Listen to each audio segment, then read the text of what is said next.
You guys are 4-0 on this homestand. Over those 4 games, what have you seen improve over your guys' play? I'd say the biggest thing is just our energy and effort towards each other, helping each other be successful. I always like saying, Coach Spo is like one of my best favorite sayings, like enjoy somebody else's success.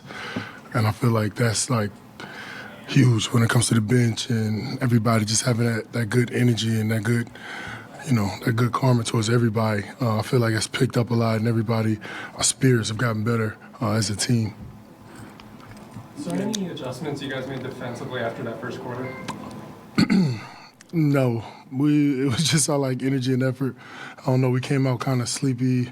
Not much energy, not much communication, and that just picked up. And then the big fella just turned it on, so that just kind of activates everything.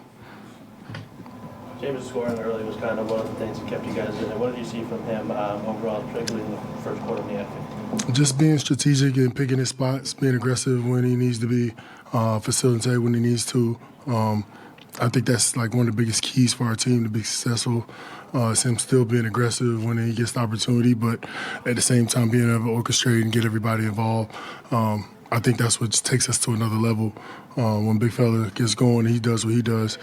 We get James really dictating the offense and controlling the game. We're really good. Doc said because he has those great abilities, but sometimes he kind of falls underappreciated. Do you agree with him on that? No, I think everybody appreciates him. He's probably the only player on our team that literally can dominate a game from all levels. He's a really good post defender, and when he gets to pushing the ball in the open court, it just makes us so much better. So I think he's definitely not underappreciated. You made a shot. Your song is Bad Boys for Life. Why did you choose that? Why what? Why did you choose that song? Who said I chose that? I didn't choose. You didn't? I didn't choose that. I gotta talk to somebody because I didn't choose that song. Who you picked that? See, that's why it's a bullshit song because Joe picked it.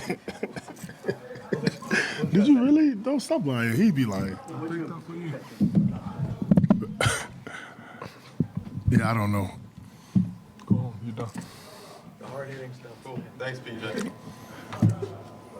I want to sit here with Joe. Yeah, I'm gonna sit here. I'm not talking. I'm not talking if you do. Pete.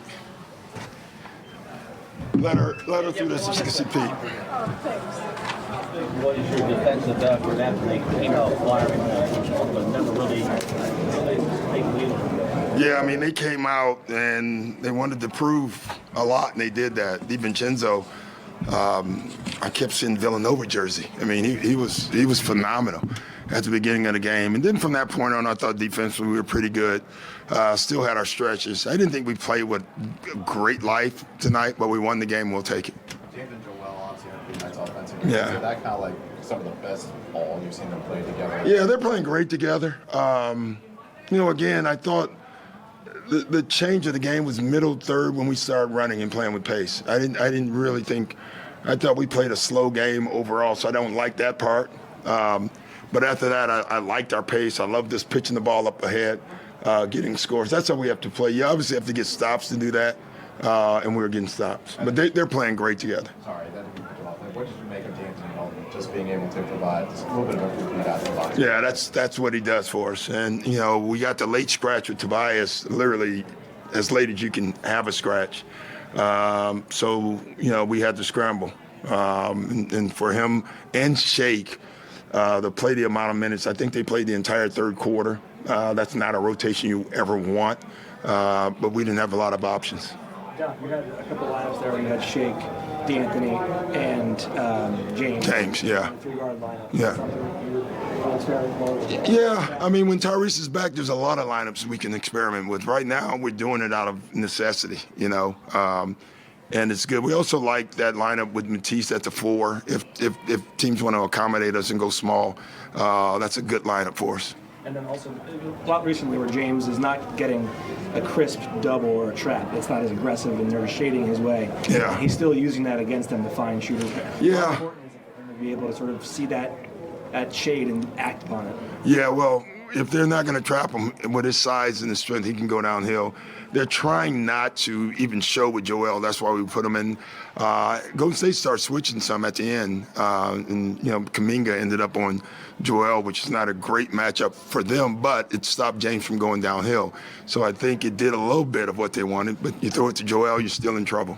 In terms of Tobias, was it something that just happened in warm-ups? Yeah, we had no idea. I mean, he was great in shoot around this morning. He went out on the floor and shot and came back in and said his back was really bothering him. He went back out to see if he could loosen it up, and he came back and he didn't. And then I think they told me what about, late.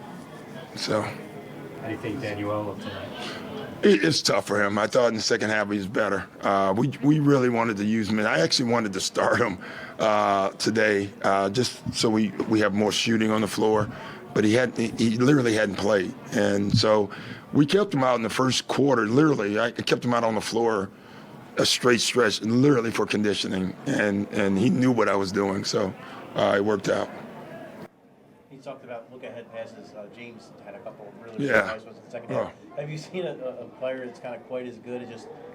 It seems just like such a knack thing that he has. Yeah, Tom Brady's pretty good at it. But yeah, I mean, James he's an elite passer. We forget how good James is. Sometimes like the guy. We want him to be a facilitator and scorer, more of a both here in Houston. He was more of a. But we forget this guy is one of the greatest players to ever play, and to do that with the ball, he had to be a great passer, and he's doing that. And now he's in the role of doing that, and he's actually enjoying it. It's pretty cool. He was also pretty productive as a Yeah. unit, especially from the high post. Does that intrigue you, his ability to make some of those plays not usual for a guard? Yeah. I mean, he's just freaky. I mean, he really has long arms. We put him at the elbow a couple of times tonight.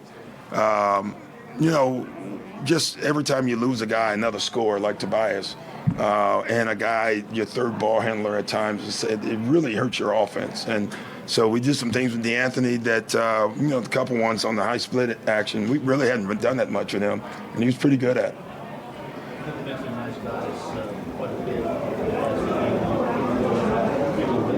Yeah. Just how satisfying is that to be able to see this team do what they've done so It's far? great. I mean, we just got to win games, and obviously they had a ton of guys out, but we do too every night, and you just got to find a way each night. The late scratch games like Furk and Tobias tonight are difficult, because you kind of have them in your plan, and then you pull them out, and you're looking around, and you have no guards left, and we sent Jaden down, thinking we had all our guards or some back, and we literally didn't have enough guys today. Now, talk about late in the third quarter, you guys won 23-6 runs. Yeah. And see when you got the lead, and then you were able to weather that. Yeah. It was our transition game finally. You could see it. We got the ball up the floor, got stops, but we got stops in the second quarter and didn't do that. In the third quarter we got stops, and you could see everybody just throwing the ball ahead, attacking early, and then I love what Joel was doing, then running straight down the middle of the floor. We kept telling him early, you're the biggest guy out there. Just wherever you go, you're going to take traffic. And I thought he did that in the second half. And how encouraging was that, too, to see Joel, that he finished that lob really late in the game, beating down the floor? Yeah, I didn't have a lot of confidence in that one. And I'm being honest. In the pass or the big fella, and they was perfect. So I was very happy about that. Last couple questions that are new. I mean, for people who have been around the team every day. Yeah, for sure. At the elbows, he's much better. You can see, we really believe that he needed a go-to move, a go-to shot, a go-to place, where at the end of any game, he can get it and he knows what he's going to do. And I think this year he's done that. And then the second part is from that same place as passing. His passing has gone from, a 4 to a 9, in that area. And that's huge for us that he can do that. Talk about this stretch that you guys are on. I mean, 4-game winning streak, 4 wins at home. Yeah. To the point where early on you guys are struggling a little bit at home. Yeah, you know, we're healthier or getting there slowly. We're playing better basketball, Keith. We've kind of found it, and we're still not there because we need everyone back, but we're finding who we are. I think our guys are finally seeing, like, this is who we are. This is how we have to play. They know it. They're starting to visualize what we are, and that's a good thing. Thanks, guys.